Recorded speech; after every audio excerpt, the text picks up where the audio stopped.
আসসালামু আলাইকুম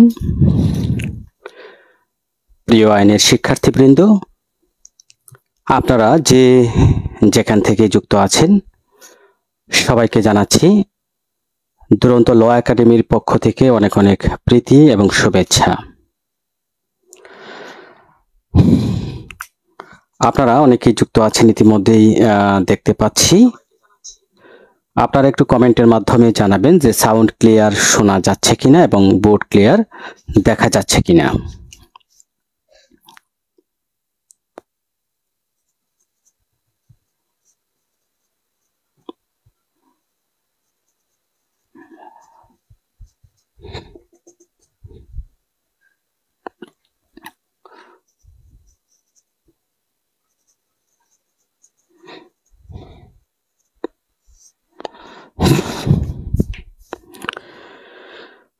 কামরুন নাহার সালাম দিয়েছেন। ওয়ালাইকুম আসসালাম। আশরাফুল আলম কেমন আছেন?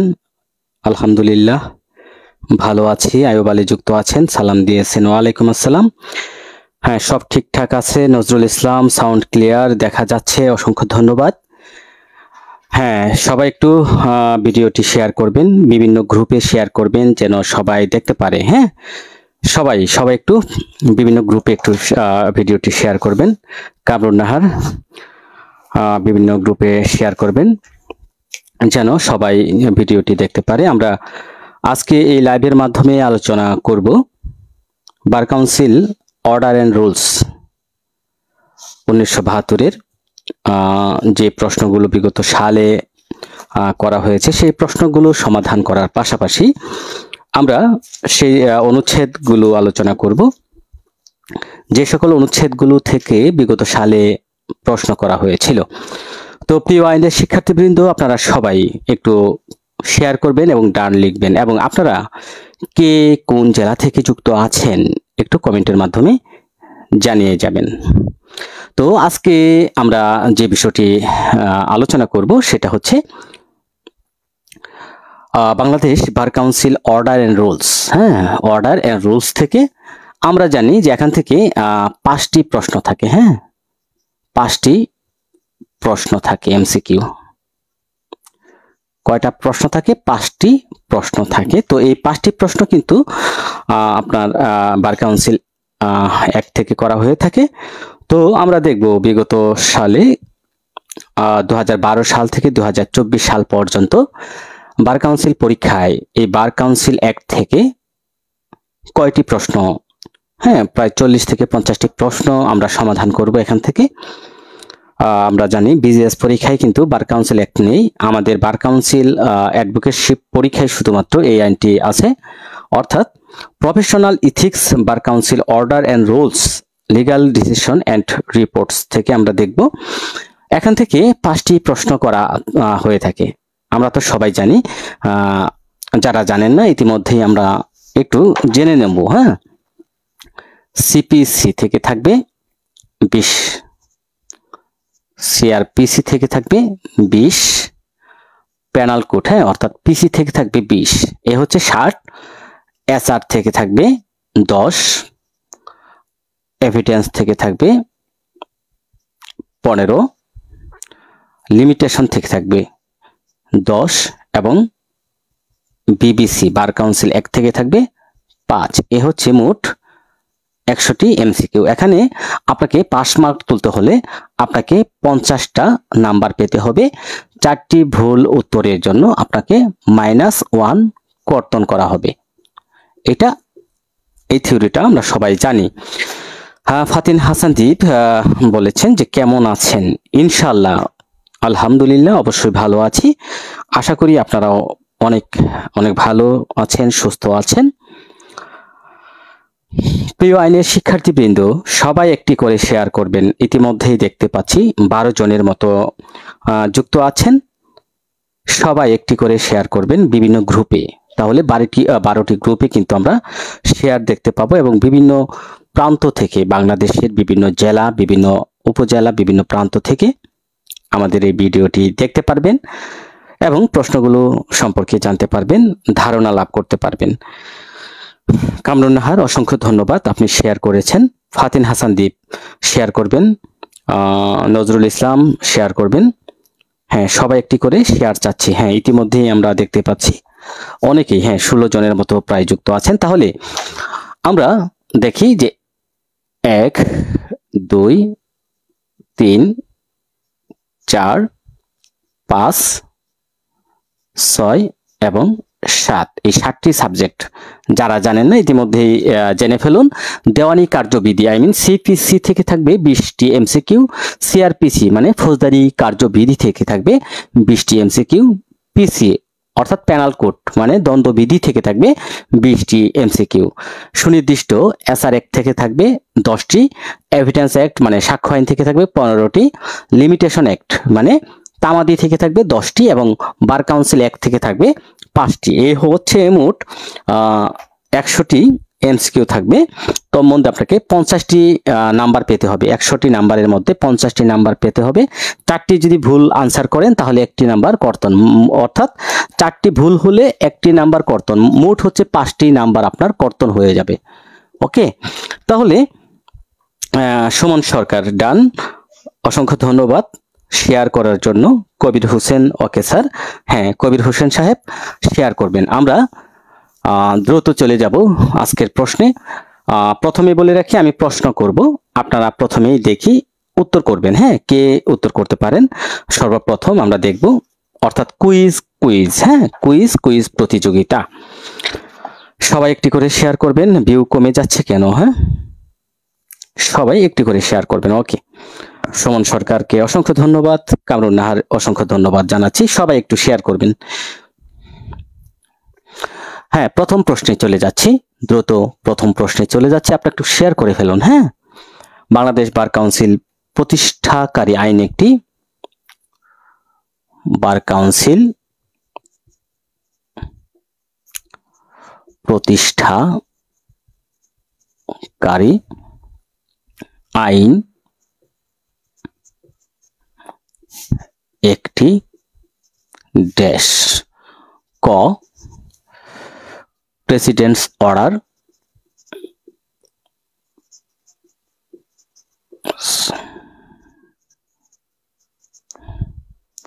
খ রুলস, গ অ্যাক্ট, ঘতে দেওয়া আছে অর্ডিন্যান্স। হ্যাঁ, উত্তর কি হবে? হ্যাঁ, presidents order, Ayub Ali presidents order, Kamrun Nahar option ক, নজরুল ইসলাম অপশন ক। বাংলাদেশ বার কাউন্সিল প্রতিষ্ঠানকারী আইন একটি, উত্তর কি হবে? হ্যাঁ, দেখি কে দিতে পারেন সঠিক উত্তর। ফাতিন হাসান দ্বীপ এ, ফরহাদ হোসেন তাজ এ। হ্যাঁ, সবাই কমেন্ট করবেন। একবার লেখা 10 বার পড়ার চাইতে উত্তম, বারবার বলে থাকি।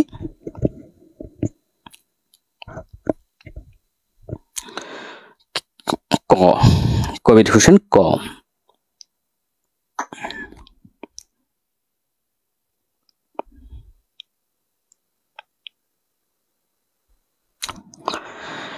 আচ্ছা, এটা প্রেসিডেন্টস অর্ডার, সঠিক উত্তর প্রেসিডেন্টস অর্ডার অর্থাৎ রাষ্ট্রপতির আদেশ।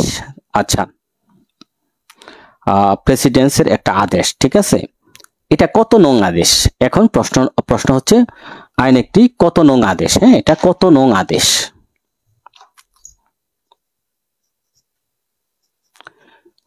কত নং আদেশে bar council act, bar council যে প্রতিষ্ঠাকারী Bangladesh legal practitioners and bar council order 1972, এটা কত নং? 46 নং। 46 নং। হ্যাঁ, সবাই দেখতে পাচ্ছি উত্তর করছেন। কামরুন নাহার, এমডি আইয়ুব আলী, ফাতিন হাসান দ্বীপ, দিবা রোমানা জেবিন, গালিব লিও, নজরুল ইসলাম। তাহলে উত্তর হবে 46 নং আদেশ। 46 নং প্রেসিডেন্টস অর্ডার। 46 নং প্রেসিডেন্টস অর্ডার হচ্ছে বার কাউন্সিল অ্যাক্ট। হ্যাঁ, bar council the Bangladesh legal practitioners and bar council order 1972 হচ্ছে 46 নং আদেশ। আচ্ছা,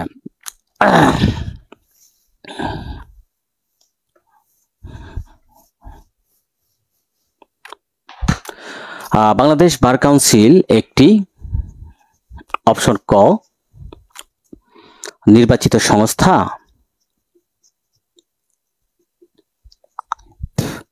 খ সাংবিধানিক সংস্থা,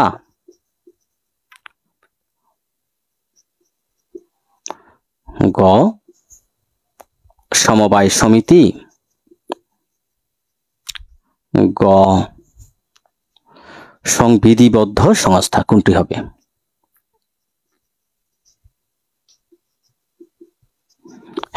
উত্তর কি হবে?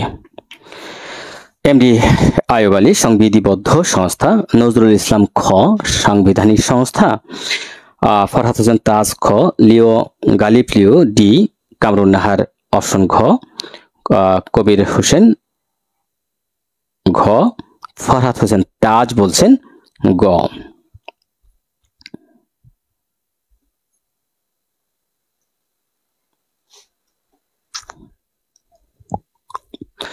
তাহলে দেখুন এখানে আমরা দেখতে পাচ্ছি যে বাংলাদেশ বার কাউন্সিল একটি সংবিধিবদ্ধ সংস্থা। কি সংস্থা? রাইট আনসার হচ্ছে অপশন ডি বা গ। বাংলাদেশ বার কাউন্সিল হচ্ছে একটা সংবিধিবদ্ধ সংস্থা। এখন আরেকটি প্রশ্ন আমি এখান থেকে করে যাচ্ছি। এখানে বার কাউন্সিলের অনুচ্ছেদ আছে কয়টি? বার কাউন্সিলের অনুচ্ছেদ কয়টি অনুচ্ছেদ আছে একটু বলবেন? অনুচ্ছেদ কয়টি? কয়টি অনুচ্ছেদ? ক 101টি, খ 46, গ 54, ঘ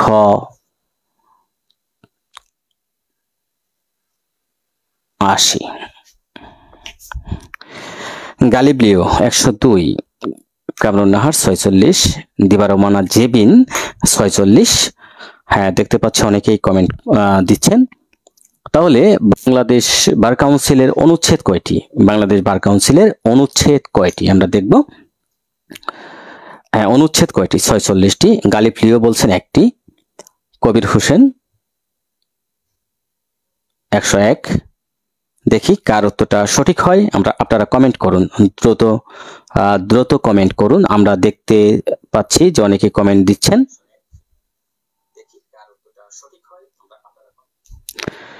সুমন সরকার 101, ফাতিন হাসান দ্বীপ বি।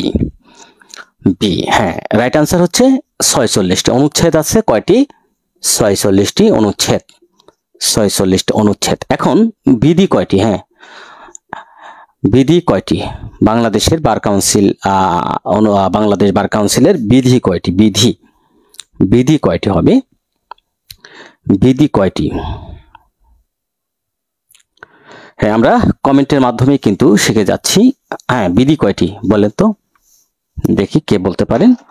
বিধি কামরুন নাহার 101, ফরহাদ হোসেন তাজ 101, দিবা রহমানা জেবিন 101। আচ্ছা, বিধি হচ্ছে তাহলে 101।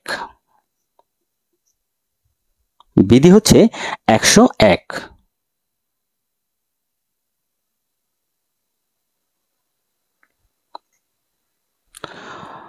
পেশাগত আচরণ এবং শিষ্টাচার, পেশাগত আচরণ এবং শিষ্টাচার অধ্যায় কয়টি? বলুন, অধ্যায় কয়টি? পেশাগত আচরণ এবং শিষ্টাচারের অধ্যায় কয়টি? পেশাগত আচরণ এবং শিষ্টাচার, বার কাউন্সিলের যে পেশাগত আচরণ এবং শিষ্টাচার বিষয়ক যে অধ্যায় আছে, এই অধ্যায় কয়টা? কয়টি অধ্যায় আছে দেখি। সর্বপ্রথম কে উত্তর করতে পারে? বরাবরের মতো কামরুন নাহার সর্বপ্রথম বললেন 4টি, গালিব লিও 4টি, গালিব লিও 4টি, দিবা রহমানা জেবিন 4। তাহলে আমরা পেয়ে গেছি সঠিক উত্তর হচ্ছে 4টি। তাহলে বিধি কয়টি? বিধি কয়টি দেখি। বিধি, পেশাগত আচরণ এবং শিষ্টাচার বিষয়ক যে বিধি আছে, এই বিধি কয়টি? বিধি কয়টি?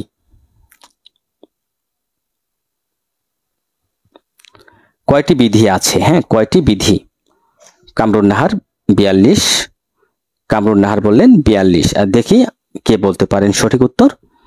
কামরুন নাহার বলছেন 20টি, গালিব লিও বলছেন 46টি। দেখি কার উত্তরটা সঠিক হয়। প্রাসঙ্গিক বিষয় থেকে কিন্তু প্রশ্নগুলো করা হচ্ছে। প্রাসঙ্গিক বিষয় থেকে আমরা একসাথে জেনে যাচ্ছি এখানে কি কি বিষয় আছে। এমডি আইয়ুব আলী 42, কবির হোসেন 42। হ্যাঁ, দ্রুত সবাই কমেন্ট করবেন, তাহলে আমরা সঠিক উত্তর ধরে নিচ্ছি 42টি। তাহলে আমরা একটু চট করে এখানে সামারি দেখে ফেলি, একদম সামারি দেখে ফেলি। বার কাউন্সিল হচ্ছে একটা বিধিবদ্ধ সংস্থা, বিধিবদ্ধ সংস্থা। এটা রাষ্ট্রপতির আদেশ। কয় নং আদেশ? 46 নং আদেশ। এখানে অনুচ্ছেদ আছে 46টি, বিধি আছে 101টি, পেশাগত আচরণ এবং শিষ্টাচার বিষয়ক যে অধ্যায়, এই অধ্যায় হচ্ছে 4টি, এবং বিধি, পেশাগত আচরণ এবং এই শিষ্টাচারের যে বিধি, এই বিধি হচ্ছে আবার 42টি। তাহলে আমরা প্রাসঙ্গিক বিষয় থেকে এই বিষয়গুলো জেনে ফেললাম। আবারও যদি বলি, আপনারাও আমার সাথে বলবেন, হ্যাঁ বলেন, যে বার কাউন্সিল হচ্ছে 46 নং রাষ্ট্রপতির আদেশ, এবং এখানে 46টি অনুচ্ছেদ আছে, বিধি আছে 101টি, পেশাগত আচরণ এবং শিষ্টাচার বিষয়ক যে অধ্যায়, এই অধ্যায় হচ্ছে 4টি, এবং এখানে বিধি আছে 42টি। ওকে, তাহলে আমরা চট করে এখানে শিখে ফেললাম। ওকে, আমরা পরের প্রশ্নে চলে যাচ্ছি। আমরা একটি বিষয় জানার সাথে সাথে এই যে আনুষঙ্গিক যে আরো বিষয় কোথা থেকে প্রশ্ন হতে পারে, দেখুন এখান থেকে কিন্তু একাধিক প্রশ্ন হয়ে যেতে পারে যে বার কাউন্সিল পেশাগত আচরণ এবং শিষ্টাচার বিষয়ক যে অধ্যায় কয়টি? 4টি। বিধি কয়টি? 42টি। বার কাউন্সিলের বিধি কয়টা? 101টা। অধ্যায় কয়টা? অর্থাৎ বার কাউন্সিলের অনুচ্ছেদ কয়টা? 46টি। প্রেসিডেন্সির যে অর্ডার, কত নং অর্ডার? 46 নং অর্ডার। তাহলে আমরা শিখে ফেললাম প্রাসঙ্গিক বিষয়, বার কাউন্সিলের পরিচিতি। আমরা এখন পরের প্রশ্নে চলে যাচ্ছি। দেখি এই প্রশ্নটি কি করতে পারেন। বার কাউন্সিলের সদস্য সংখ্যা কয়জন? সিলের সদস্য সংখ্যা কত? কত? অপশন ক 14, খ 15, গ 20, ঘ 5 জন। দেখি কে সঠিক উত্তর করতে পারেন। কামরুন নাহার অধ্যায় 10, কামরুন নাহার 15, এমডি আইয়ুব আলী 15, ফরহাদ হোসেন তাজ 15। দেখুন প্রশ্ন কিন্তু সিম্পল প্রশ্ন। বার কাউন্সিল থেকে বিগত সালে যে সকল প্রশ্ন করা হয়েছে প্রত্যেকটি প্রশ্নই কিন্তু একদম সিম্পল। আপনি যদি একটু ভালোভাবে পড়ে যান, এখানে বার কাউন্সিল অ্যাক্ট থেকে, অর্থাৎ বার কাউন্সিল অর্ডার অ্যান্ড রুলস থেকে আপনার 5 নাম্বার তোলা অত্যন্ত সহজ বিষয়। আপনি একটু পড়লেই, হ্যাঁ একটু পড়লেই 15 জন। নির্বাচিত সদস্য সংখ্যা কত? নির্বাচিত সদস্য সংখ্যা কত? নির্বাচিত সদস্য সংখ্যা কত? নির্বাচিত কতজন? কবির হোসেন বললেন যে 15 জন, নির্বাচিত 1 জন। ফরহাদ হোসেন তাজ 14, কামরুন নাহার 14। আমরা দেখতে পাচ্ছি দিবারুবানা জেবিন বললেন 14, স্বপ্ন দেবনাথ 15 জন, আশরাফুল আলম 14, কবির হোসেন 14, গালিব লিও 14 জন। হ্যাঁ, তাহলে নির্বাচিত সদস্য সংখ্যা হচ্ছে কতজন? 14 জন। তাহলে পদাধিকার বলে কতজন? আমরা একদম সিম্পল প্রশ্নগুলো শিখে যাচ্ছি। পদাধিকার বলে কতজন? সুমন কাজী 1 জন। আচ্ছা যাই হোক, কামরুন নাহার বলছেন 1 জন। পদাধিকার বলে এখানে বার কাউন্সিলের পদাধিকার বলে কতজন? ফরহাদ হোসেন তাজ 1 জন। হ্যাঁ, আপনারা সবাই কমেন্ট করুন। 1 জন। কবির হোসেন 1 জন। তাহলে পদাধিকার বলে 1 জন, রাইট? 1 জন। কতজন? 1 জন। হ্যাঁ, পদাধিকার বলে হচ্ছে 1 জন। এই যে পদাধিকার বলে, এই ব্যক্তিটা কে? পদাধিকার বলে বার কাউন্সিলের যে একজন সদস্য উনি কে? উনি কে? হ্যাঁ, দেখি কে বলতে পারেন। এই যে পদাধিকার বলে যে বার কাউন্সিলের একজন সদস্য, এই ব্যক্তি কে? ফাতিন হাসানদীপ, অ্যাটর্নি। আচ্ছা, দেখি কে বলতে পারেন। অ্যাটর্নি বলেছেন ফাতিন হাসানদীপ, বলেছেন অ্যাটর্নি। দেখি আপনারা কে সঠিক উত্তর প্রদান করতে পারেন। অ্যাটর্নি। আমরা বার কাউন্সিল একদম আজকেই একটি ক্লাসের মাধ্যমে কিভাবে আপনি 5টি নাম্বার ক্যারি করতে পারেন এই বিষয়গুলো জেনে ফেলবো। Attorney general, right, attorney general. তাহলে উনি পদাধিকার বলে অ্যাটর্নি জেনারেল এখানে সদস্য। অ্যাটর্নি জেনারেল, উনি পদাধিকার বলে কি হবেন? Attorney general. উনার পদ, এই পদকে কি নামে ডাকা হয়? উনি কোন পদে আদিষ্ট হবেন? এই যে অ্যাটর্নি জেনারেল, উনি বার কাউন্সিলের কি হবেন? Suman Sarkar chairman, Swapna Debnath attorney general. হ্যাঁ, অ্যাটর্নি জেনারেল। তাহলে পদাধিকার বলে একজন অ্যাটর্নি জেনারেল হচ্ছেন কি? চেয়ারম্যান বা সভাপতি। তাহলে অ্যাটর্নি জেনারেল হয়ে যাবেন এখানে সভাপতি। ঠিক আছে, চেয়ারম্যান বা সভাপতি। হ্যাঁ, চেয়ারম্যান বা সভাপতি। তাহলে দেখুন তো আমরা এখানে কি কি শিখে ফেললাম? অনেকগুলো বিষয় শিখে ফেললাম যে বার কাউন্সিলের মোট সদস্য সংখ্যা হচ্ছে 15 জন, তোর মধ্যে নির্বাচিত সদস্য সংখ্যা হচ্ছে 14 জন এবং পদাধিকার বলে একজন সদস্য আছেন। এই একজন সদস্য হচ্ছেন অ্যাটর্নি জেনারেল, যিনি পদাধিকার বলে সভাপতি নির্বাচিত, অর্থাৎ চেয়ারম্যান হিসেবে তিনি আদিষ্ট হবেন পদাধিকার বলে। বাংলাদেশের বর্তমান অ্যাটর্নি জেনারেলের নাম কি? দেখি কে সঠিক উত্তর প্রদান করতে পারেন। বাংলাদেশে বর্তমানে অ্যাটর্নি জেনারেলের নাম কি? স্বপ্না দেবনাথ চেয়ারম্যান। দেখি অ্যাটর্নি জেনারেলের নাম কি? প্রিয় আইনের শিক্ষার্থীবৃন্দ, অনেকেই যুক্ত আছেন, আবারও একটু রিকোয়েস্ট করব, সবাই অন্তত একটি করে গ্রুপে সবাই একটু শেয়ার করবেন। আইন রিলেটেড যে গ্রুপগুলো আছে, অ্যাডভোকেটশিপ, এমসিকিউ পরীক্ষা, বার কাউন্সিল পরীক্ষার যে গ্রুপগুলো, বিভিন্ন গ্রুপে একটি করে যদি আপনারা শেয়ার করেন তাহলে 16টি গ্রুপে কিন্তু শেয়ার হয়ে যাবে। সবাই একটু শেয়ার করবেন ভিডিওটি, যেন সবাই দেখতে পারে। ঠিক আছে, কবির হোসেন, এমডি আসাদুজ্জামান, ঠিক আছে, আসাদুজ্জামান। হ্যাঁ, উনি হচ্ছেন, হ্যাঁ, মাননীয় লিখতে হবে, মাননীয় অ্যাটর্নি জেনারেল অ্যাডভোকেট আসাদুজ্জামান। ঠিক আছে, আসাদুজ্জামান। তাহলে মাননীয় অ্যাটর্নি জেনারেল অ্যাডভোকেট আসাদুজ্জামান, উনি হচ্ছেন বর্তমানে বার কাউন্সিলের সভাপতি, যিনি অ্যাটর্নি জেনারেল পদাধিকার বলে বার কাউন্সিলের সভাপতি হিসেবে তিনি তার আসন গ্রহণ করে থাকেন। MD Asaduzzaman, good. হ্যাঁ, সবাই একটু শেয়ার দিলে আমি খুশি হতাম, আমি আরো অনুপ্রাণিত হতাম।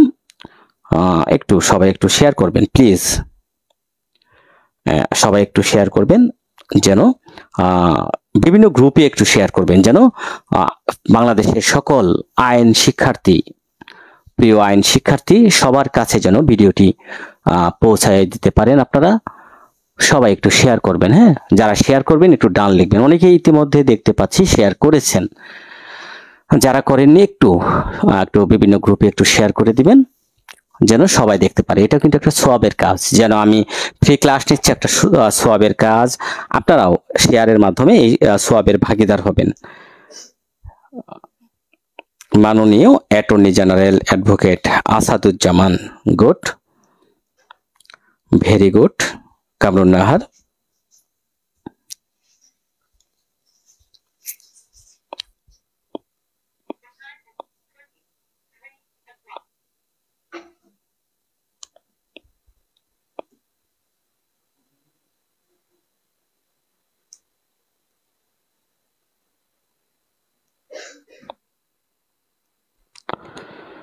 সবাই একটু শেয়ার করেন।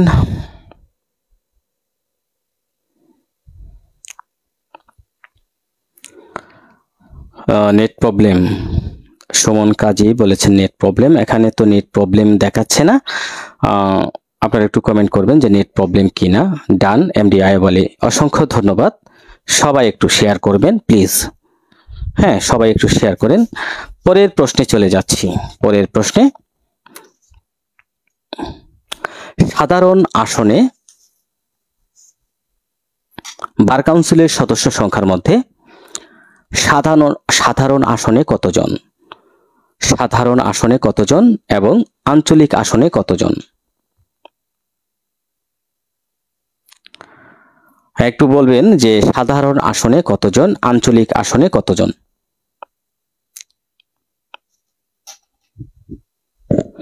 এমডি আশরাফুল আলম, অসংখ্য ধন্যবাদ।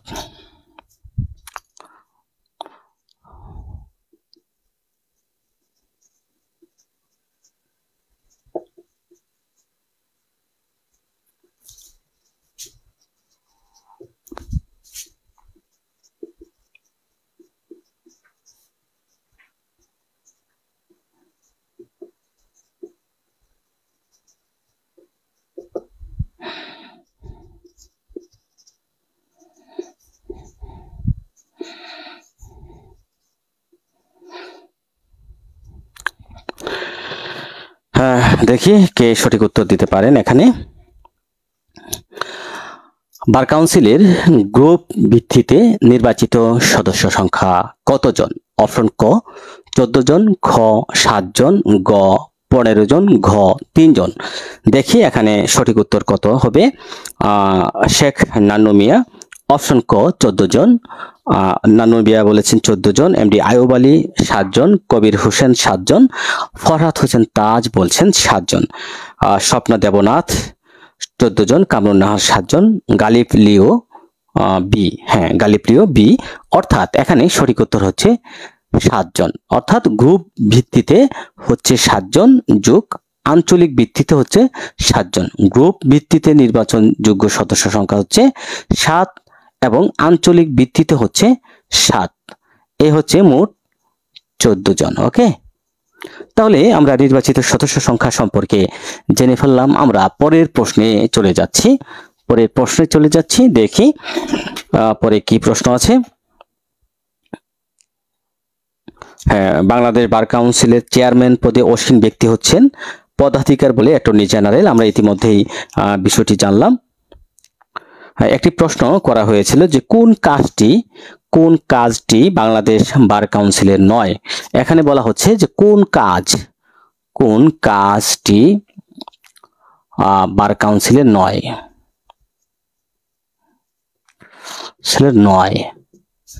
অপশন ক বলা হচ্ছে আইন শিক্ষার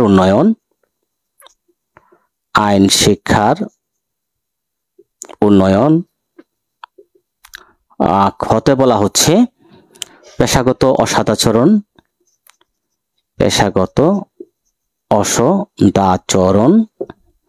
গ আইনগত সহায়তা। গ সনদ প্রদান।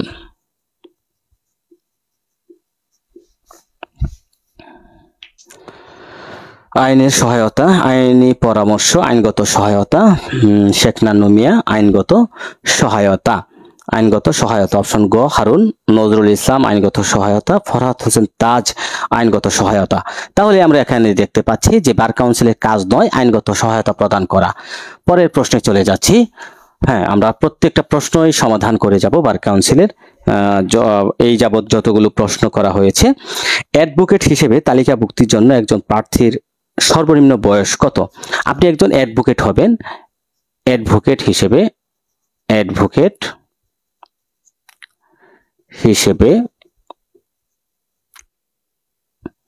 তালিকাভুক্তির জন্য একজন প্রার্থীর সর্বনিম্ন বয়স কত? ক 22, খ 21, না 30।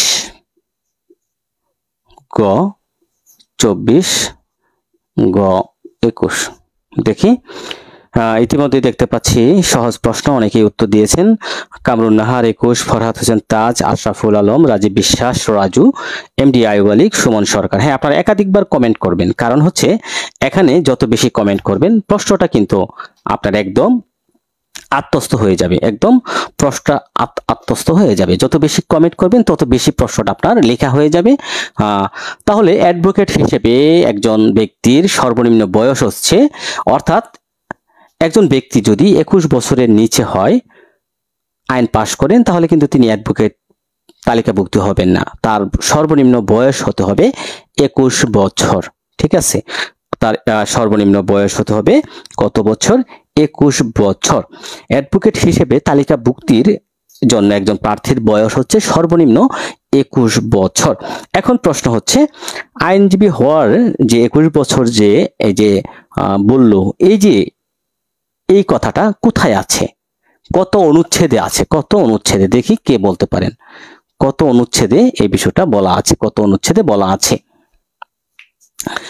এখন প্রশ্ন হচ্ছে যে আইনজীবী হওয়ার সর্বনিম্ন বয়স হচ্ছে 21 বছর, এই বিষয়টা বার কাউন্সিল এর কত অনুচ্ছেদে বলা আছে? রাজীব বিশ্বাস রাজু 27, কামরুন নাহার 27, এমডি আইয়ুব আলী 27। তাহলে আমরা আপনাদের উত্তর সঠিক বলে ধরে নিচ্ছি 27। তাহলে সঠিক উত্তর হচ্ছে 21 বছর। 21 বছর সর্বনিম্ন বয়স, এবং এটা বলা হচ্ছে 27 অনুচ্ছেদে। অর্থাৎ আইনজীবী হওয়ার যোগ্যতা এবং অযোগ্যতা সম্পর্কে কোথায় বলা আছে? আইনজীবী হওয়ার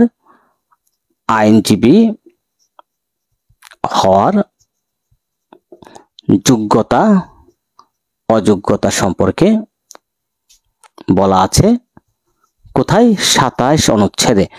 27 অনুচ্ছেদে বলা হচ্ছে। তাহলে এই 27 অনুচ্ছেদে কি বলা হচ্ছে? যে সর্বনিম্ন বয়স হতে হবে 21 বছর। আপনাকে কি করতে হবে? আইনের ডিগ্রি থাকতে হবে, 4 বছরের ডিগ্রি অথবা 2 বছরের একটা আইন বিষয়ে যে কোনো বাংলাদেশের স্বীকৃত যে কোনো আইনের একটা স্বীকৃত বিশ্ববিদ্যালয় বা আইন কলেজ থেকে আপনাকে আইনের ডিগ্রি প্রাপ্ত হতে হবে, অথবা বিদেশে বাংলাদেশের অনুমোদনী বিদেশের যে কোনো ইউনিভার্সিটি বা আইন মহাবিদ্যালয় যাই হোক, আপনাকে আইন বিষয়ে আপনার ডিগ্রি থাকতে হবে। এবং কি করতে হবে?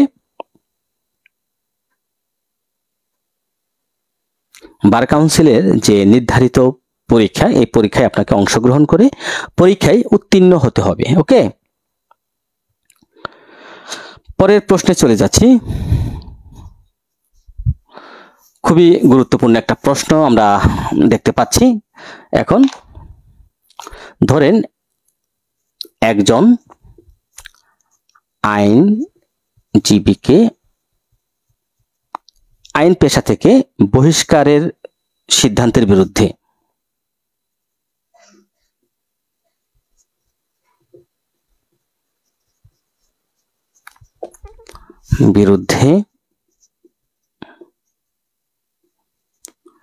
আপিল করবেন কোথায়? অপশন ক, আপিল কোথায় হবে? হ্যাঁ, একজন আইনজীবীর বিরুদ্ধে যদি বহিষ্কারের কোনো সিদ্ধান্ত হয়, অ্যাটর্নি জেনারেলের নিকট, অ্যাটর্নি জেনারেল। অপশন খ, হাইকোর্ট ডিভিশন। গ, বার কাউন্সিল সচিব। ঘ, আইনমন্ত্রী। কোথায় আপিল করবেন? দেখি কে বলতে পারেন যে একজন আইনজীবীকে বহিষ্কারের বিরুদ্ধে যদি আপনি আপিল করতে চান, এই আপিলটা আপনি কোথায় করবেন? অপশন কতে বলা হচ্ছে অ্যাটর্নি জেনারেল। অপশন খ, হাইকোর্ট ডিভিশন। গ, বাংলাদেশ বার কাউন্সিলের সচিব। গ, আইনমন্ত্রী। কোথায় করবেন? হাইকোর্ট। সর্বপ্রথম সঠিক উত্তর দিয়েছেন আইয়ুব আলী, এমডি আইয়ুব আলী, হাইকোর্ট বিভাগ। Good, high court division. সঠিক উত্তর হচ্ছে অপশন খ। অপশন খতে বলা হচ্ছে কোথায় করবেন? হাইকোর্ট ডিভিশনে। তাহলে এখানে এই যে আপনি আপিলটা করবেন হাইকোর্ট ডিভিশনে, কত দিনের মধ্যে এই আপিলটা দায়ের করতে হবে? এই যে আইনজীবী যে বহিষ্কারের বিরুদ্ধে আপনি আপিল দায়ের করতে চাচ্ছেন, এই আপিলটা কত দিনের মধ্যে আপনি দায়ের করবেন? তার তামাদি মেয়াদ কত? তামাদি মেয়াদ কত? হ্যাঁ, কামরুন নাহার বললেন 90 দিন। দেখি সঠিক উত্তর কে প্রদান করতে পারেন, দেখি কে সঠিক উত্তর দিতে পারেন। আমরা দেখতে পাচ্ছি ইতিমধ্যে কামরুন নাহার বললেন 90 দিন। 90 দিন বললেন কামরুন নাহার। আমরা দেখি সঠিক উত্তর কি হবে। স্বপ্না, রাজীব বিশ্বাস, রাজু, সুমন, কাজী নজরুল। হ্যাঁ, তাহলে হাইকোর্ট ডিভিশনে আপনাকে আপিল করতে হবে, তামাদি হচ্ছে 90 দিনের মধ্যে। ওকে, তাহলে আমরা এই প্রশ্নটি শিখে ফেললাম। এই প্রশ্নের সাথে আরো আনুষঙ্গিক যে বিষয়গুলো আছে সেগুলো শিখে ফেললাম। আমরা পরের প্রশ্নে চলে যাচ্ছি, দ্রুত চলে যাচ্ছি পরের প্রশ্নে। ন্যূনতম কত বছরের অভিজ্ঞতা থাকলে একজন অ্যাডভোকেট কোনো সনদ প্রার্থীকে নবিশ বা পিউপিল হিসেবে গ্রহণ করতে পারেন? বলেন, এই যে ন্যূনতম কত বছরের অভিজ্ঞতা থাকলে আপনি একজন শিক্ষানবিশ নিতে পারেন? সহজ কথায় বলা হয়, কত বছরের অভিজ্ঞতা থাকলে কামরুন নাহার 10, শেখ নান্নু মিয়া 10, সুমন কাজী 10, কামরুন নাহার 10, রাজীব বিশ্বাস রাজু। তাহলে একজন 10 বছরের সিনিয়র, যিনি আপনি সিনিয়র নিযুক্ত করবেন, এই সিনিয়র শিক্ষানবিশ নিতে পারবেন। শিক্ষানবিশ নিতে পারবেন, তার অবশ্যই আইন পেশাতে 10 বছরের কি থাকতে হবে? অভিজ্ঞতা থাকতে হবে। অভিজ্ঞতা থাকতে হবে, প্র্যাকটিস থাকতে হবে 10 বছরের। 10 বছরের একজন আইনজীবী যিনি 10 বছর প্র্যাকটিস করেছেন, তিনি শিক্ষানবিশ নিতে পারবেন। এখানে আরেকটা প্রশ্ন আমি করে যাচ্ছি এই সাথেই, একজন সিনিয়র সর্বোচ্চ কতজন শিক্ষানবিশ নেবে? সর্বোচ্চ কতজন? সর্বোচ্চ কতজন শিক্ষানবিশ নিতে পারবেন? সর্বোচ্চ কতজন? দেখি। হ্যাঁ, শেখ নান্নু মিয়া 4 জনের বেশি নয়, কামরুন নাহার 4 জন, এমডি হারুন 4 জন, রাজীব বিশ্বাস রাজু 4 জন, ফরহাদ হোসেন তাজ 4 জন। তাহলে আমরা দেখতে পাচ্ছি যে সর্বোচ্চ 4 জনের বেশি নয়। ঠিক আছে, পরের প্রশ্নে চলে যাচ্ছি। অ্যাডভোকেট সনদের জন্য আবেদনকারীর যে ডায়েরি থাকবে, এই ডায়েরিতে কয়টি দেওয়ানি মামলার নোট থাকবে? এই যে শিক্ষানবিশ, এই শিক্ষানবিশের যে শিক্ষানবিশ মেয়াদকাল কতদিন, তার মেয়াদটা কত? শিক্ষানবিশের মেয়াদ আমরা সবাই জানি, সিম্পল প্রশ্ন। হ্যাঁ, অনুমতি 1 এর অধিক। হ্যাঁ, আচ্ছা, এখানে শিক্ষানবিশের মেয়াদ হচ্ছে 6 মাস। এই 6 মাসে তিনি একটা ডায়েরি থাকবে, এই ডায়েরিতে কয়টি দেওয়ানি মামলা থাকবে? কয়টি দেওয়ানি মামলা থাকবে? 5 হ্যাঁ, কয়টি দেওয়ানি এবং ফৌজদারি কয়টা, দেওয়ানি মামলা কয়টা? 5টি এবং 5টি। তাহলে আমরা এখানে মোটামুটি আয়ত্ত করে ফেললাম, আত্মস্থ করে ফেললাম যে 10 বছরের একজন সিনিয়র সাথে আপনাকে কন্টাক্ট করতে হবে, শিক্ষানবিশ কাল, যিনি 10 বছরের একজন সিনিয়র আইনজীবী, যিনি কোর্টে প্র্যাকটিস করছেন 10 বছর যাবত, তার সাথে আপনি কন্টাক্ট করতে হবে। এবং আপনার শিক্ষানবিশ মেয়াদকাল হচ্ছে 6 মাস। ঠিক আছে, আপনার শিক্ষানবিশ মেয়াদকাল 6 মাস। এবং একজন আইনজীবী বার কাউন্সিলের অনুমতি ব্যতীত 4 জনের বেশি শিক্ষানবিশ একসাথে নিতে পারবেন না।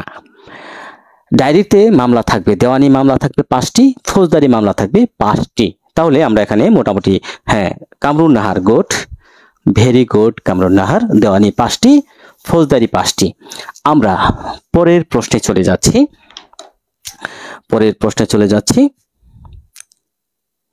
বার কাউন্সিল নির্বাচিত সদস্যগণের কার্যকাল সমাপ্ত। বার কাউন্সিলের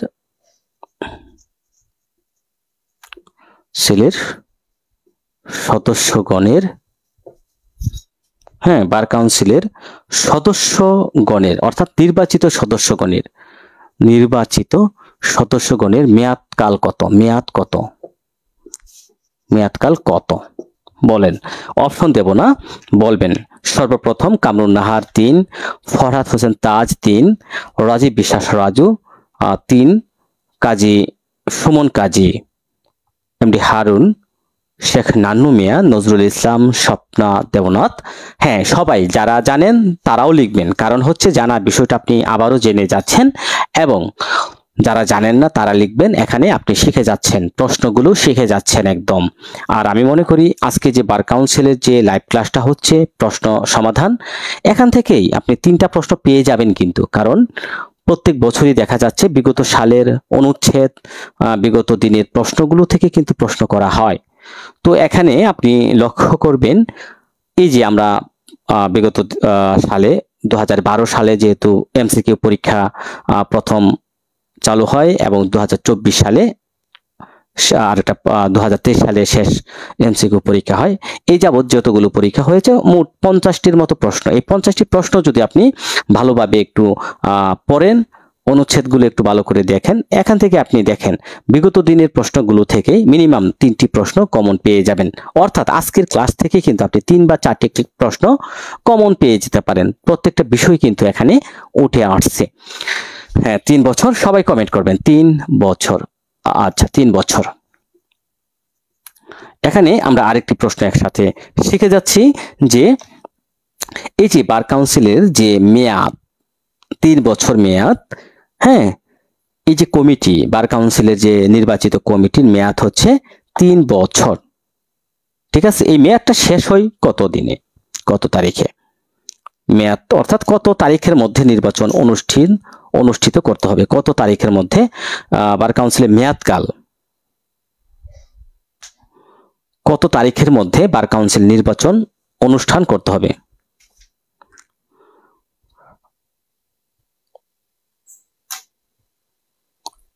শেখ নান্নু মিয়া 31 মে, রাজীব বিশ্বাস রাজু 31 মে। দেখতে পাচ্ছি সবাই সঠিক উত্তর দিচ্ছেন, কামরুন নাহার। তাহলে 31 মে এর মধ্যে কিন্তু আপনাকে কি করতে হবে, নির্বাচন অনুষ্ঠান সম্পন্ন করতে হবে, এবং 1 জুলাই থেকে, তাহলে 31 মে এর মধ্যে নির্বাচন শেষ করতে হবে, এবং 1 জুলাই থেকে কি করতে হবে, 3 বছরের জন্য। হ্যাঁ, এখন একটি প্রশ্ন হচ্ছে যে এই যে বাংলাদেশ বার কাউন্সিল, তাদের যে পদ, তাদের যে কমিটি, 3 বছর পর কিন্তু ওই কমিটিটা বিলুপ্ত হবে, এবং 31 মে এর মধ্যে নির্বাচন দিতে হবে। 1 জুলাই থেকে 3 বছর, পরবর্তী 3 বছরের জন্য কমিটি গঠন করা হয়। ধরেন বার কাউন্সিল এরকম একটা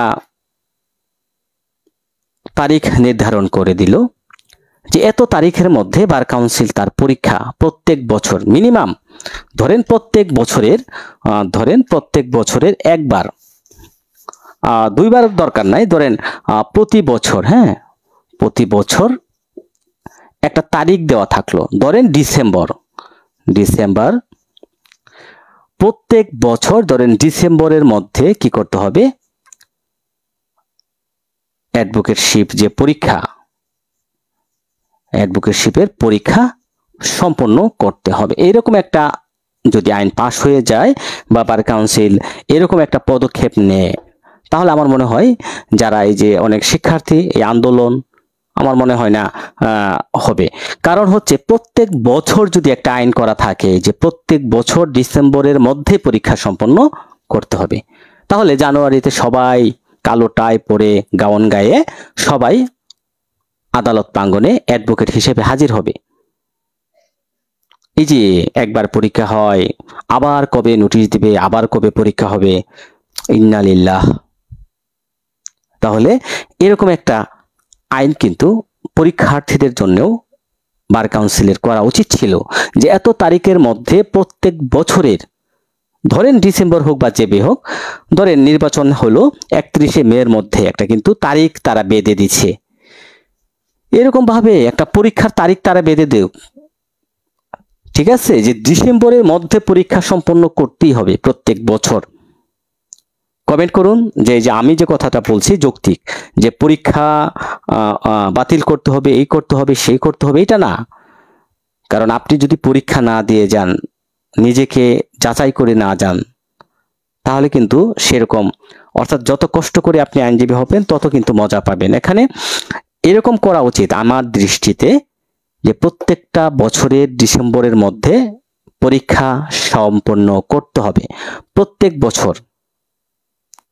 আমার মনে হয় এটা খুব বেটার হয়।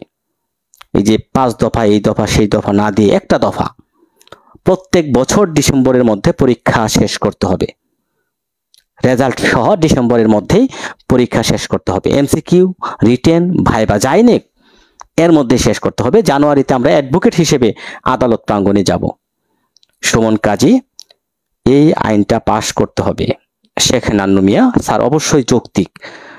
ফরহাদ হোসেন তাজ, ঠিক আছে। তাহলে এই যে কবে পরীক্ষা হবে, একটা শিক্ষানবিশদের যে একটা দিনদশা, একটা হাহাকার।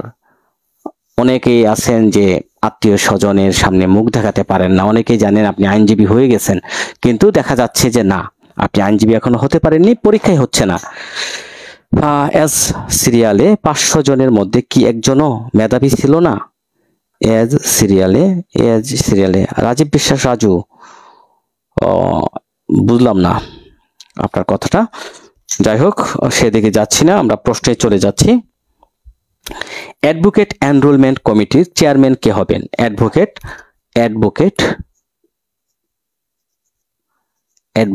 যে এনরোলমেন্ট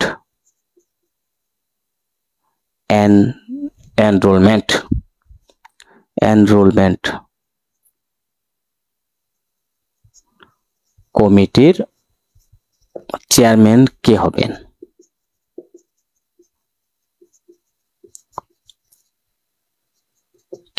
চেয়ারম্যান, অ্যাডভোকেট এনরোলমেন্ট কমিটির চেয়ারম্যান কে হবেন? তাহলে হাইকোর্ট বিভাগের বিচারক ক, হাইকোর্ট বিভাগের বিচারক। অপশন খ, বার কাউন্সিলের চেয়ারম্যান,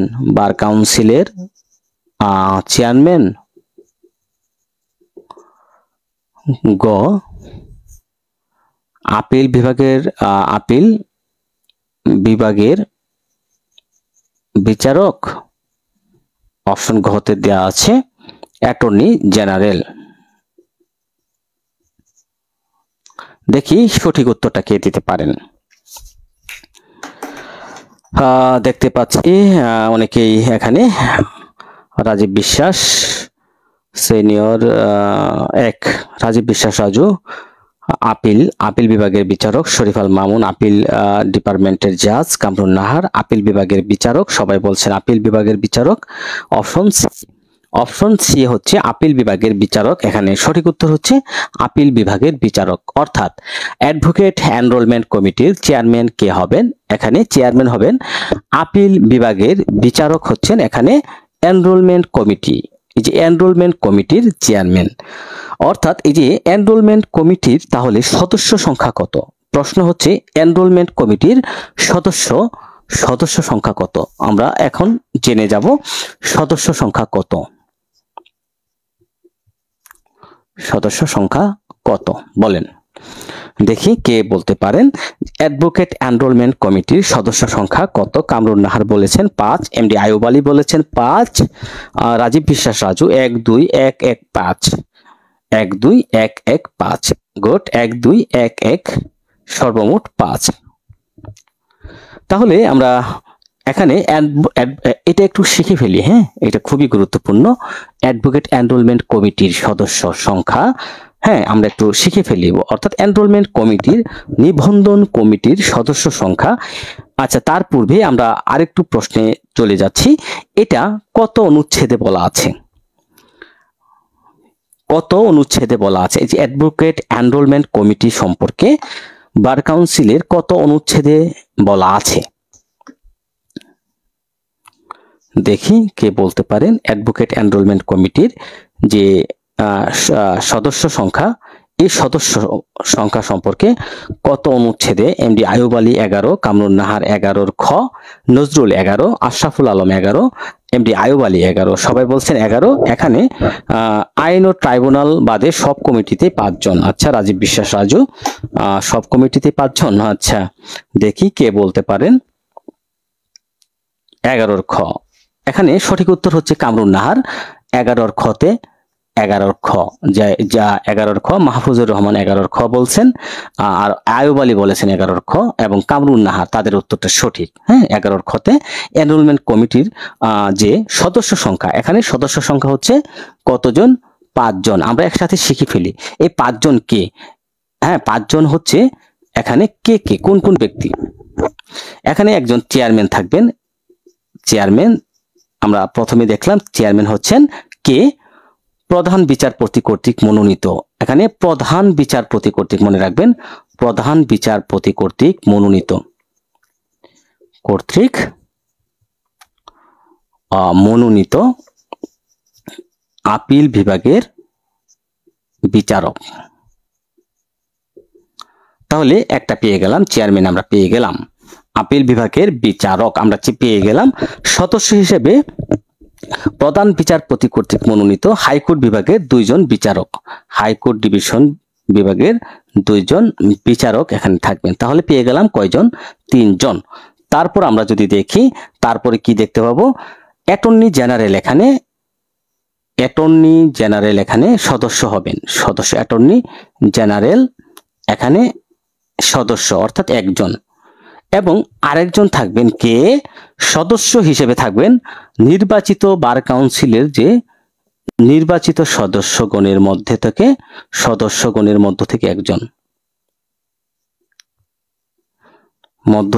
একজন, এই হচ্ছে মোট 5 জন। দেখুন, তাহলে আমরা এখানে কি দেখলাম? যে অ্যাডভোকেট এনরোলমেন্ট কমিটির সদস্য সংখ্যা হচ্ছে মোট 5 জন। 11 খতে এই বিষয়টা বলা আছে। চেয়ারম্যান হিসেবে প্রধান বিচারপতি কর্তৃক মনোনীত আপিল বিভাগের বিচারক হচ্ছেন একজন, ঠিক আছে। তাহলে হাইকোর্ট ডিভিশনের বিচারক হচ্ছেন 2 জন, অ্যাটর্নি জেনারেল একজন, মোট হচ্ছে 4 জন, এবং নির্বাচিত সদস্যগণের মধ্য থেকে থাকবেন একজন, এই হচ্ছে মোট 5 জন। এই 5 জন হচ্ছেন এনরোলমেন্ট কমিটির গঠিত হবে। এই 5 জনের সমন্বয়ে আমরা দেখতে পাচ্ছি এনরোলমেন্ট কমিটি গঠিত হবে, ওকে, বা নিবন্ধন কমিটি গঠিত হবে।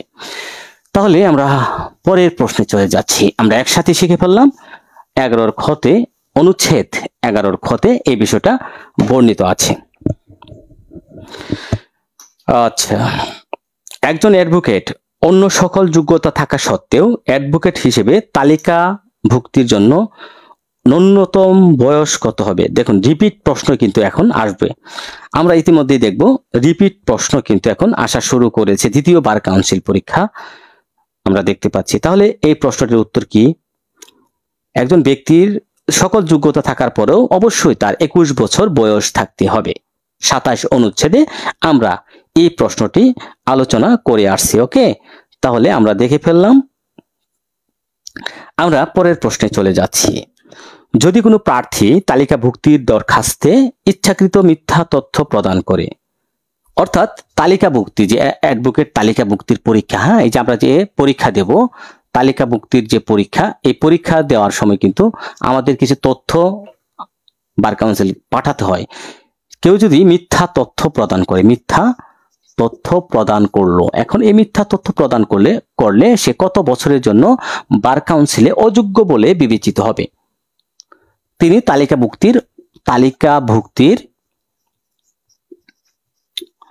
তালিকাভুক্তির অযোগ্য বলে বিবেচিত হবেন কত বছরের জন্য?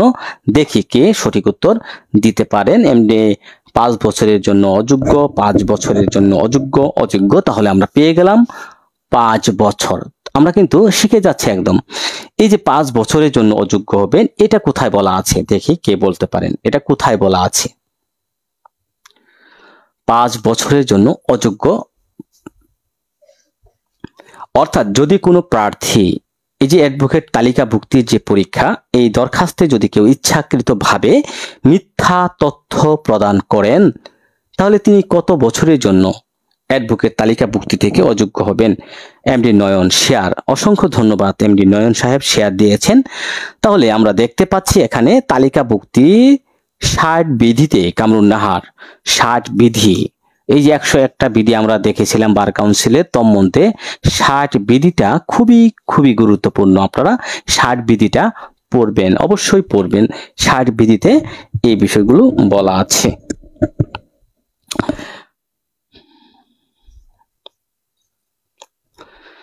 তাহলে দেখুন রিপিট প্রশ্ন কিন্তু এখন আমরা পাবো। রিপিট প্রশ্ন দেখুন, রিপিট প্রশ্ন পাবো। ট্রাইব্যুনালের কোনো আদেশ দ্বারা সংক্ষুব্ধ ব্যক্তি আপিল করতে পারে কোথায়? ইতিমধ্যে কিন্তু আমরা জানি, ধরেন এই যে বার কাউন্সিলের যে ট্রাইব্যুনাল, এই ট্রাইব্যুনালে সংক্ষুব্ধ ব্যক্তি আপিল করবে কোথায়, আমরা ইতিমধ্যেই আলোচনা করেছি। হ্যাঁ, কমেন্ট করুন কোথায় আপিল করবেন। এবং এই ট্রাইব্যুনালের সদস্য সংখ্যা কতজন? ট্রাইব্যুনাল, বার কাউন্সিল ট্রাইব্যুনালের সদস্য সংখ্যা কতজন? দেখি কে বলতে পারেন।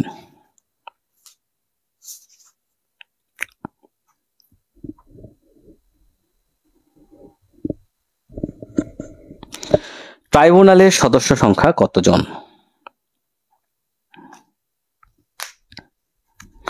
ট্রাইব্যুনাল, হ্যাঁ, বার কাউন্সিল যে ট্রাইব্যুনাল, বার কাউন্সিল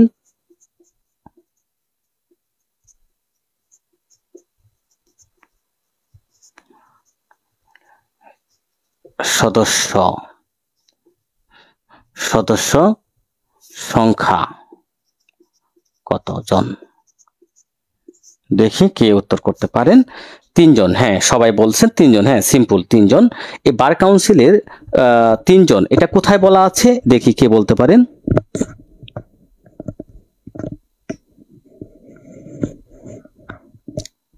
তিন জন, এটা কোথায় বলা আছে দেখি কে বলতে পারেন। 33 অনুচ্ছেদ অনুযায়ী, 33 অনুচ্ছেদ অনুযায়ী কয়জন? 3 জন। অনুচ্ছেদ 33 অনুযায়ী 3 জন।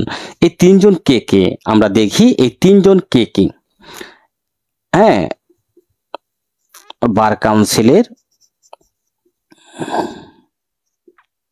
বার কাউন্সিলের নির্বাচিত সদস্যগণের মধ্য থেকে 2 জন। নির্বাচিত যে সদস্যগণ আছেন 14 জন, হ্যাঁ, নির্বাচিত সদস্যগণের মধ্য থেকে কয়জন? 2 জন। এবং আর একজন, এই যে বার কাউন্সিলের যে মনোনীত তালিকা, হ্যাঁ, বার কাউন্সিলের মনোনীত যে তালিকা আছে, এই তালিকা থেকে আইনজীবীগণের মধ্য থেকে থাকবেন একজন। তাহলে এ মোট হচ্ছে 3 জন। ওকে, প্রশ্ন তাহলে 2 + 1 3, 2+, অর্থাৎ বার কাউন্সিল কর্তৃক নির্বাচিত যে সদস্যগণ, এই সদস্যগণের মধ্য থেকে 2 জন, এবং বার কাউন্সিল কর্তৃক মনোনীত যে আইনজীবী তালিকাভুক্ত আছে, যে সকল বাংলাদেশের সকল আইনজীবী, এই সকল আইনজীবীগণের মধ্য থেকে হচ্ছে একজন। ঠিক আছে, এই মোট হচ্ছে 3 জন। অর্থাৎ স্থানীয় বার বলতে সারা বাংলাদেশের যত আইনজীবী আছেন সকল আইনজীবীগণের মধ্য থেকে একজন। ট্রাইব্যুনালটা খুবই গুরুত্বপূর্ণ। বাংলাদেশ ট্রাইব্যুনাল, আইনজীবীদের বিচার কিন্তু এই ট্রাইব্যুনালেই করা হয়ে থাকে। কোন আইনজীবী যদি অসদাচরণ করেন তাহলে কিন্তু এখানেই আপনার বিচার হবে। প্রায় আমরা 1 ঘন্টা যাবত লাইভে যুক্ত আছি। আমরা কিছুক্ষণ আরো কিছুক্ষণ কয়েকটি প্রশ্ন, ইতিমধ্যেই দেখতে পাচ্ছি অনেক সদস্য আমাদের কাছ থেকে লিভ নিয়েছেন। কি লাইভ শেষ করে দিব নাকি কন্টিনিউ হবে একটু বলবেন। অনেকক্ষণ, 1 ঘন্টা হয়ে গেল, তাই না?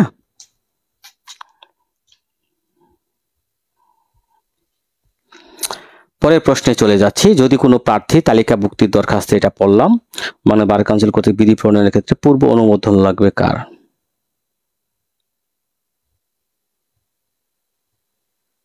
আচ্ছা বলেন তো, বাংলাদেশ বার কাউন্সিল কর্তৃক বিধি প্রণয়নের ক্ষেত্রে পূর্ব অনুমোদন লাগবে কার? বাংলাদেশ বার কাউন্সিলের যে বিধিগুলো আছে, এই বিধিগুলো যদি প্রণয়ন করেন, কোনো বিধি সংশোধন প্রণয়ন করেন, কার পূর্ব অনুমোদন লাগবে? বিধি প্রণয়নের ক্ষমতা।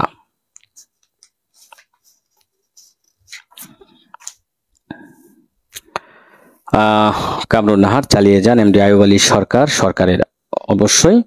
অ্যাডভোকেট ব্যতীত, পরের প্রশ্ন, অ্যাডভোকেট ব্যতীত অন্য কোনো ব্যক্তি যদি আইন ব্যবসা করেন তাহলে তাকে দণ্ডিত করা যাবে কে? টাউট, হ্যাঁ, টাউটের শাস্তি। অর্থাৎ আপনি একজন ব্যক্তি, ধরেন অ্যাডভোকেট না, তিনি অ্যাডভোকেট হিসেবে পরিচয় দিলেন বা আইন ব্যবসা করলেন, তাহলে তার শাস্তি কত হবে? কোনো অ্যাডভোকেট ব্যতীত অন্য কোনো ব্যক্তি যদি আইন ব্যবসা করেন তাহলে তাকে কারাদণ্ড দেওয়া যাবে কতদিন? 6 মাস। এমডি আয়ুব আলী বললেন 6 মাস, তিনি হাসানদীপ 6 মাস, 6 মাস। হ্যাঁ, সবাই সঠিক উত্তর দিচ্ছেন এখানে 6 মাস। তাহলে কোনো অ্যাডভোকেট, অর্থাৎ এই যে টাউট উচ্ছেদ অভিযান, প্রত্যেকটি ভারে দেখবেন টাউট উচ্ছেদ অভিযান হয়। হ্যাঁ, এই টাউট উচ্ছেদ অভিযানে কিন্তু আমরা দেখতে পাই যে অনেক টাউট কিন্তু এখানে কি করেন, অনেক টাউট আমরা এখানে লক্ষ্য করতে পারি। অনেক লোক কিন্তু আইনজীবী পরিচয়, ঢাকাতে কিন্তু এটা বেশি দেখা যায়, ঢাকা বারে কিন্তু বেশি দেখা যায়। এটা 41 অনুচ্ছেদে আছে, রাইট? 41 অনুচ্ছেদে 6 মাস, ঠিক আছে, 6 মাস। ওকে। বার কাউন্সিল কর্তৃক গঠিত ট্রাইব্যুনাল কয় ব্যক্তির সমন্বয়ে গঠিত হয়? আমরা ইতিমধ্যে দেখতে পাচ্ছি, দেখুন প্রশ্ন কিন্তু রিপিট হচ্ছে এখন। হ্যাঁ, প্রশ্ন কিন্তু এখন রিপিট হচ্ছে যে বাংলাদেশ বার কাউন্সিল কর্তৃক যে ট্রাইব্যুনাল কয় ব্যক্তির সমন্বয়ে গঠিত হয়, আমরা কিন্তু আলোচনা করে আসলাম। দেখুন প্রত্যেকটা প্রশ্নই কিন্তু রিপিট হচ্ছে, সো খুবই গুরুত্ব। চেয়ারম্যান কর্তৃক, পরের প্রশ্নে চলে যাচ্ছে, চেয়ারম্যান কর্তৃক বার কাউন্সিলের নির্বাচিত তফসিল প্রকাশ করতে হবে অনুষ্ঠিত নির্বাচনের কমপক্ষে কতদিন পূর্বে? এই যে চেয়ারম্যান কর্তৃক যে বাংলাদেশ বার কাউন্সিলের নির্বাচনী তফসিল, হ্যাঁ, নির্বাচনী তফসিল, নির্বাচনের কতদিন, নির্বাচনী তফসিল প্রকাশ করতে হবে নির্বাচনের কতদিন পূর্বে, নির্বাচনের কতদিন পূর্বে এই তফসিলটা প্রকাশ করতে হবে, গুড, সবাই তো জানেন, অসংখ্য ধন্যবাদ। তাহলে এখানে উত্তর হচ্ছে 45 দিন পূর্বে। 45 দিন পূর্বে। আমরা দেখি আর কয়টা প্রশ্ন সমাধান করা যাচ্ছে।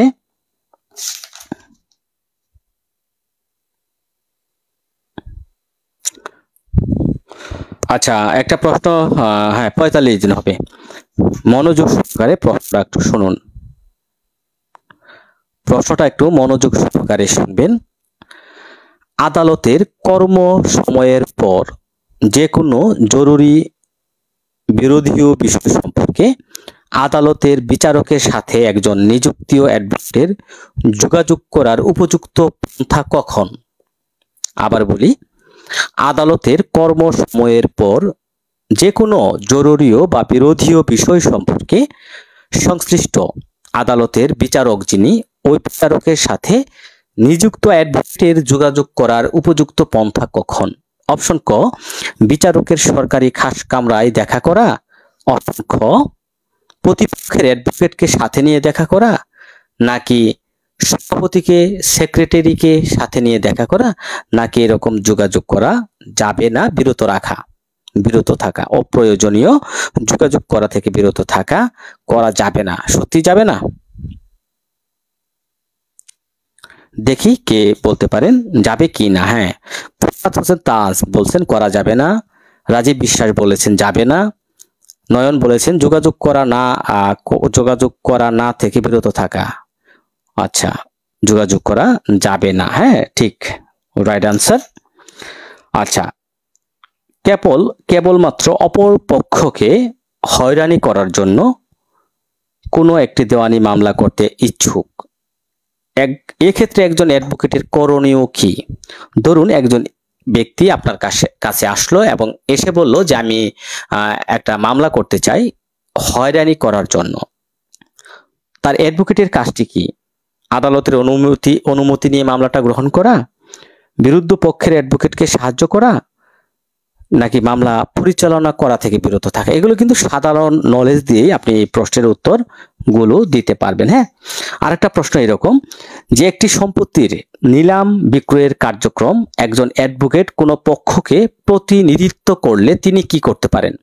ধরেন এ নামক একজন ব্যক্তি, একজন অ্যাডভোকেট, একটা নিলাম বিক্রয়ের কার্যক্রমে তিনি প্রতিনিধিত্ব করলেন, তখন তিনি এই সম্পত্তিটি কি ক্রয় করতে পারবেন, পারিতোষিক গ্রহণ করতে পারবেন, মানে পারিতোষিক গ্রহণের পরিবর্তে কি তিনি সম্পত্তি ক্রয় করতে পারবেন, সম্পত্তি তিনি কি নিজের নামে ক্রয় করতে পারবেন, বা সম্পত্তি বা তার কোনো অংশ ক্রয় করা যাবে না। এটা কিন্তু সাধারণ নলেজ দিয়ে আপনি এই প্রশ্নের উত্তর দিতে পারবেন, অর্থাৎ আপনি পারিতোষিক গ্রহণ করতে পারবেন, বাট পারিতোষিকের পরিবর্তে ওই সম্পত্তিটা আপনি গ্রহণ করতে পারবেন না। ঠিক আছে, সিম্পল। হ্যাঁ, ক্রয় করা যাবে না। এই যে আরেকটা প্রশ্ন এরকম যে একজন পাবলিক প্রসিকিউটরের প্রথম দায়িত্ব কি, প্রাথমিক দায়িত্বটা কি, এটাও কিন্তু আপনারা পারবেন, না পড়লেও পারবেন। আসামির খালাস নিশ্চিত করা, আইন শৃঙ্খলা নিয়ন্ত্রণ করা, আসামির সাজা নিশ্চিত করা, নাকি ন্যায় বিচার নিশ্চিত করা। সাধারণ নলেজ থেকে কিন্তু এই প্রশ্নগুলো আপনি উত্তর করতে পারবেন। ন্যায় বিচার নিশ্চিত করা, হ্যাঁ এমডি নয়ন কিন্তু সর্বপ্রথম উত্তর করে ফেললেন, নিশ্চিত করা। তাহলে সাধারণ নলেজ থেকে এই রকম প্রশ্ন আসলে আপনি উত্তর করতে পারবেন। পরের প্রশ্ন, একজন অ্যাডভোকেটের মামলা পরিচালনার দায়িত্ব অন্য কোনো অ্যাডভোকেটকে অর্পণ করবে যদি তাকে মক্কেলের পক্ষে সাক্ষ্য প্রদান করা হয়। এই প্রশ্নটা খুব গুরুত্বপূর্ণ।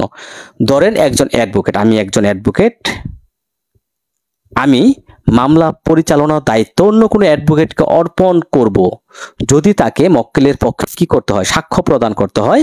কোন বিষয়ে?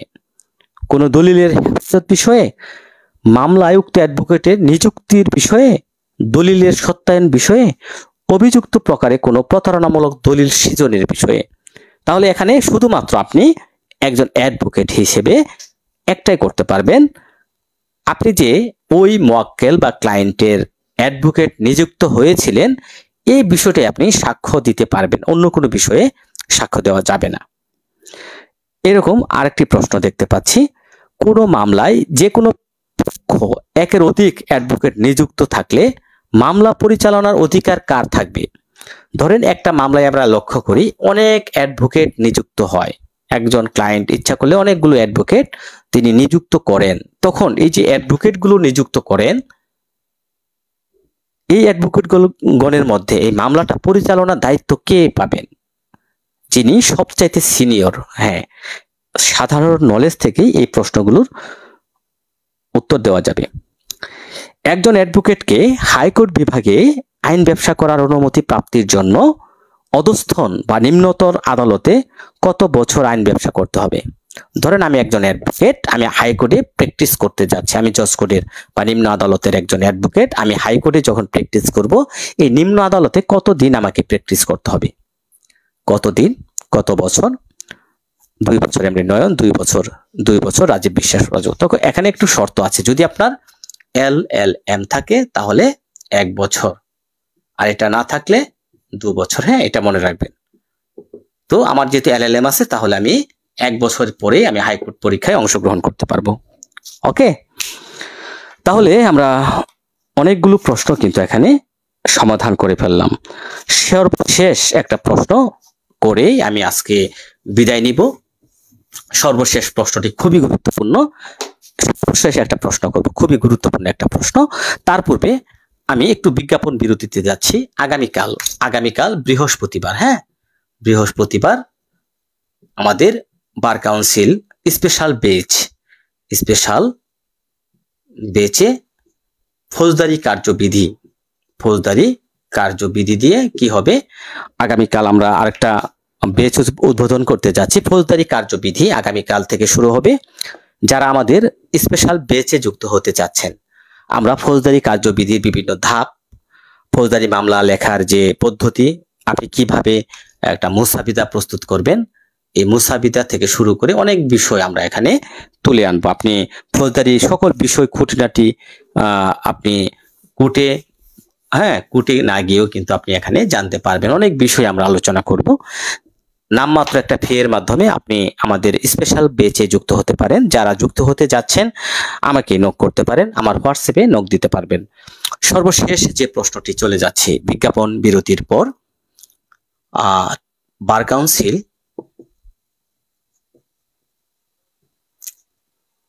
ট্রাইব্যুনাল এর সদস্য 9 কে? অপশন ক সচিব, খ সহসভাপতি, গ সদস্য,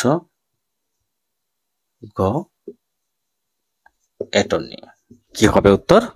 দেখি বার কাউন্সিল ট্রাইব্যুনালের সদস্য নয় নিম্নের কে? কে হবে উত্তর?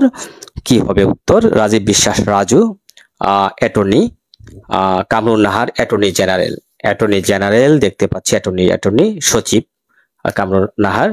আচ্ছা, এখানে দেখুন সচিব হবেন অ্যাটর্নি, এখানে সচিব এবং অ্যাটর্নি জেনারেল সহসভাপতি, এই তিনজনই আপনার বার কাউন্সিল ট্রাইব্যুনালের কোনো সদস্য না। ঠিক আছে, আমরা বার কাউন্সিলের ট্রাইব্যুনালের সদস্য সংখ্যা দেখেছি 3 জন। এই 3 জনের মধ্যে নির্বাচিত সদস্যগণের মধ্য থেকে হচ্ছেন 2 জন এবং সমগ্র বাংলাদেশে আইনজীবীগণের মধ্য থেকে হচ্ছেন 1 জন। ওকে, তাহলে আমরা মোটামুটি আজকের ক্লাস সমাপ্ত করব। আগামীকাল ফৌজদারি কার্যবিধি শুরু হবে। যারা আমাদের স্পেশাল বেচে যুক্ত হতে চাচ্ছেন, ফৌজদারি কার্যবিধি, আমরা যারা কম বুঝেন ফৌজদারি কার্যবিধি আমাদের স্পেশাল বেচে যুক্ত হতে পারেন। আমরা স্পেশাল বেচে মুসাবিদা, তারপরে হচ্ছে প্রত্যেকটি ধারা, একটা ফৌজদারি মামলার বিভিন্ন ধাপ থেকে শেষ পর্যন্ত বিভিন্ন বিষয় নিয়ে আমরা আলোচনা করব। সেরা একটা প্রস্তুতির জন্য আপনারা বাংলাদেশের যে কোনো প্রান্তে বসে, ঘুরে বসে যদি আপনি সেরা একটা প্রস্তুতি নিতে চান, তাহলে আমাদের স্পেশাল বেচে যুক্ত হতে পারেন। আগামীকাল থেকে শুরু হতে যাচ্ছে আমাদের স্পেশাল বেচ। নামমাত্র একটা ফি এর মাধ্যমে আমাদের এই স্পেশাল বেচে যুক্ত হতে পারেন আপনার সেরা প্রস্তুতির জন্য। তাহলে আজকে আর বেশি কথা বলবো না, আগামীকাল আমাদের স্পেশাল বেচে দেখা হবে যারা যুক্ত আছেন তাদের সাথে এবং যারা যুক্ত হবেন তাদের সাথে। এই প্রত্যাশায় আজকে বিদায় নিব। আপনারা যে যেখান থেকে যুক্ত আছেন ভালো থাকবেন, সুস্থ থাকবেন এই প্রত্যাশায়। আল্লাহ হাফেজ।